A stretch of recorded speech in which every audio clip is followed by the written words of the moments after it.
Welcome back to Heartbook Radio. I'm Dr. Eleanor Vance. And I'm Big Sal Moretti, and let me tell you, this week's book, oh boy. Forget the analysis, forget the themes, let's cut right to it. This reviewer, bless her angry little heart, nailed it. Could he do her night before he leaves, then nothing. Nothing. Please, that's entirely out of context. We're discussing One Last Summer, a prequel novella by Piper Rayne, which sets the stage for a larger narrative arc, exploring the transition from adolescence to Stage setting. Stage setting. This isn't setting a stir fire. It's like promising someone a gourmet meal and then handing them a picture of a sandwich you might make next year. And probably won't. Remember Moby Dick. Remember how you said the whale symbolized existential dread. We are not relitigating Moby Dick. My point was about thematic resonance, something clearly lacking in your. At least the whale didn't whisper sweet nothings in ditching him for a bigger ocean. This book, One Last Summer, it lures you in with the sweet, small town, Friday Night Lights garbage. It evokes a certain nostalgic archetype, yes. The golden boy quarterback, Ben Naughton, and his devoted girlfriend, Gillian Adams Her, facing the inevitable separation of college. Devoted. Or just dumb. She's quoting stuff like, I know he loves me. We're gonna make it to the other side. Honey, the only thing on the other side of him leaving is a decade of lonely nights listening to sad country songs while he's off tackling cheerleaders. That's conjecture. We don't know what happens yet. Although, the text does heavily foreshadow disillusionment. Ben's ambition, his NFL dreams, his palpable desire to escape their small town, it creates inherent conflict with Gillian's more grounded reality. She's staying, going to community college to be what was it? A court stenographer. While he's chasing Super Bowl rings, she's typing up transcripts for slip and fall cases. Talk about a power imbalance. And this Ben character, he feels guilty he doesn't work the ranch like his brothers. Boo-hoo. Let me play the world's smallest violin for the guy who free ride to college while his brothers are shoveling manure. Is he soft? Yeah, soft in the head, if he thinks this long-distance thing works at 18. I suspect Ben exhibits classic narcissistic tendencies masked by charm.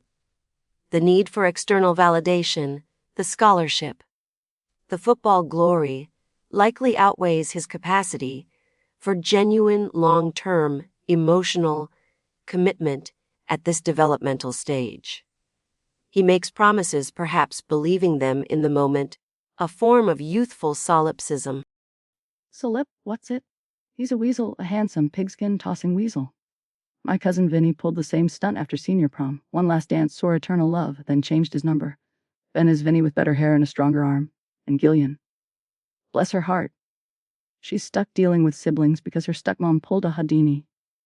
This girl's got abandonment issues stacked higher than the town's water tower. Her background certainly makes her vulnerable, predisposed to cling to the perceived stability Ben represents, however illusory. It's tragic, really. Tragic. It's infuriating. And what about this best friend, Brooks? One review called him maybe a little too close to Gillian. Foreshadowing. You bet your sweet bippy that Buck, says Brooks. Whipperin doesn't deserve minutes after Ben's bus leaves the station. Snake in the grass.